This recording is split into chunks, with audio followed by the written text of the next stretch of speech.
Bonjour à toutes, bonjour à tous. Alors, vous vous demandez certainement si la personne de votre cœur va être un peu plus disposée à revenir vers vous, cette personne que vous identifiez comme une âme importante dans votre existence, euh, cette personne qui vous fait vivre quelque chose d'intense, de nouveau, euh, nouveau dans le sens où ça ne s'est jamais passé avec quelqu'un d'autre, que vous soyez en véritable relation avec ou pas. Et le ou pas, ça peut signifier tout simplement que vous pourriez percevoir dans ce monde subtil autour de nous, le monde énergétique, quelque chose qui n'est pas encore réalisé au plan simplement concret. Alors, j'ai une première carte qui arrive et qui s'appelle le duel. Alors, le duel, eh bien là, ça nous montre bien tout simplement que il y a deux choses qui s'opposent, qui n'ont pas les mêmes avis, les mêmes ressentis, la même perception. En clair, ici, ce que vous percevez, l'autre ne le perçoit pas ainsi. Ok?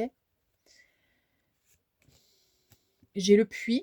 Alors là, ça ne veut pas dire de façon cartésienne que quelqu'un va être dans un puits, jeté au fond du puits, et puis puisqu'il y a un dessin d'une dame, ce serait l'énergie féminine. Non, non. Le puits, c'est la symbolique en fait, dans un premier temps, de la connaissance,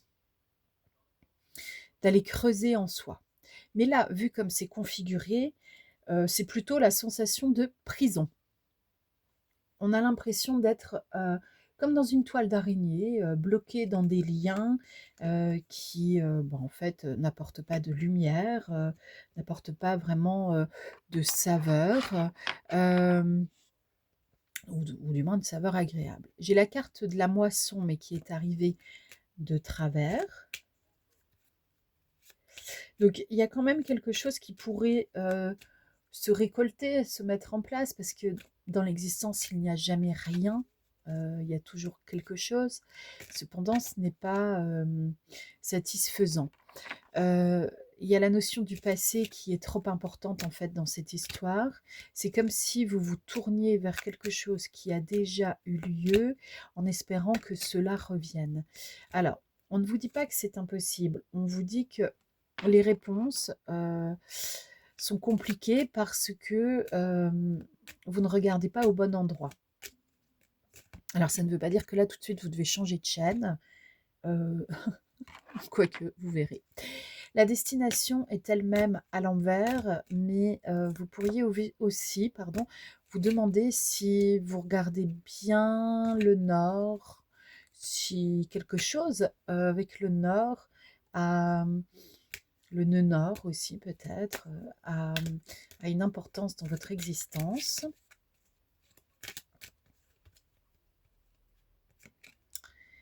Ici, j'ai le voyage qui va vous emmener de l'avant. Donc là, clairement, c'est la mise en mouvement. La mise en mouvement qui va vous éloigner en fait de ce qui se constitue comme un ennemi à votre certitude. Là, parce que j'ai l'incertitude qui arrive, vous pourriez être dans une espèce de nuage, vous endormant un petit peu, limitant un petit peu vos actions. Voilà, ça y est. On a trouvé le point qui permet de se débloquer aussi. Donc, c'est un peu comme du déni. Vous pourriez vous dire: «Non mais ça va le faire. Oui mais ça va aller. Mais je suis très confiant, très confiante. Mais bien sûr que je suis sûre, de ce que je perçois et cette personne est faite pour moi» et ainsi de suite. Et en réalité, il y a quelque chose qui, là c'est la justice qui est à l'envers. Il y a quelque chose quand même qui va se remettre d'aplomb, qui va vous bousculer un peu, mais qui va vous demander en fait de regarder vos émotions en face, même celles qui vous mettent à mal, et d'arrêter d'attendre. On a l'attente totalement à l'envers. Là, va falloir arrêter d'attendre. C'est un impératif. Ce n'est pas un petit conseil comme ça en passant, non, c'est on vous demande d'arrêter d'attendre. Alors, arrêter d'attendre. Comment on peut faire ça? Ben, on se concentre sur ce qu'on a réalisé dans sa propre existence, pour toi, pour soi, j'ai failli dire pour toi. Et on arrête d'inclure tout le temps une sorte de temporisation de ce qu'on doit réaliser qui dirait: «Ah oui, mais si cet autre que j'adore en pensée arrivait dans mon existence pour de vrai, bah, du coup, je vais attendre parce que, par exemple, non, non, je ne vais pas, prendre, ce nouveau job qui m'emmènerait vers un déménagement alors que je viens d'arriver dans la région où est cet autre que je découvre comme formidable». Bon, ça, ce sont des sortes d'illusions où on essaie de garder une maîtrise forte, même dans un domaine non concret. Et c'est plus difficilement contestable, évidemment, par autrui, puisque c'est non concret. Et quand, depuis une dizaine d'années, une grosse partie de l'humanité se disant éveillée ou réveillée s'appuie sur une simple formule qui dit c'est mon ressenti, donc c'est clair, donc c'est non contestable, dans certaines situations, c'est un ressenti, oui, mais construit sur du déni, de l'illusion, des croyances limitantes et ainsi de suite. Alors les croyances limitantes, nous en avons tous et toutes. De mon observation, en tant que médium passeur, nos croyances limitantes seront ultimement toutes balayées et transformées simplement dans un rite de passage extrêmement important, ce qu'on appelle la mort. Donc il n'y a pas besoin de se hâter, il est utile de prendre son temps de vivre, de transformer quelques croyances par-ci par-là quand on en tient compte, quand on en prend compte, quand on s'en rend compte. Il y a une histoire de compte ici quand même, attention. Et puis petit à petit se dire, cela me préparera aussi pour le jour où je passerai de l'autre côté. Et on observe tout cela avec sérénité. Ici, j'ai donc en fait un personnage masculin qui pourrait être l'équivalent du pendu, qui est à l'envers, qui pourrait sembler être dépendu, mais en réalité on voit bien la corde ici, il y a l'arrêt. La personne en face de vous n'est pas en position d'inverser un phénomène naturel. Quand on est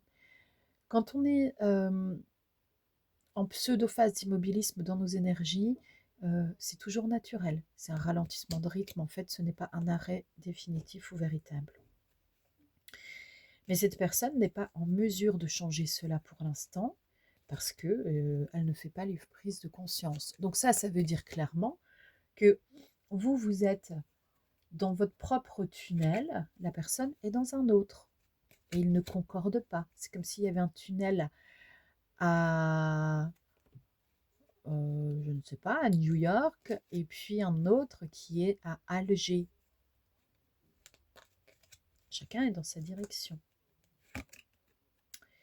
Et c'est le verdict. Bon, alors, comme je l'ai déjà dit moi plusieurs fois, quand j'ai des cartes comme ça, une fois qu'on a le verdict, on a le verdict. Soit vous faites appel, soit vous vous conformez à ce qui a été dit. Mais il n'y a pas d'autre solution. Ici, le jugement a été rendu, entre guillemets. On vous demande donc principalement de reprendre votre course, de reprendre votre vie, de reprendre votre rythme et d'entendre les battements de votre cœur, d'entendre les petits soupirs de votre âme qui dit mais occupe-toi de toi-même, apprends à te connaître encore un peu mieux. Voici ce que je pouvais vous dire pour aujourd'hui.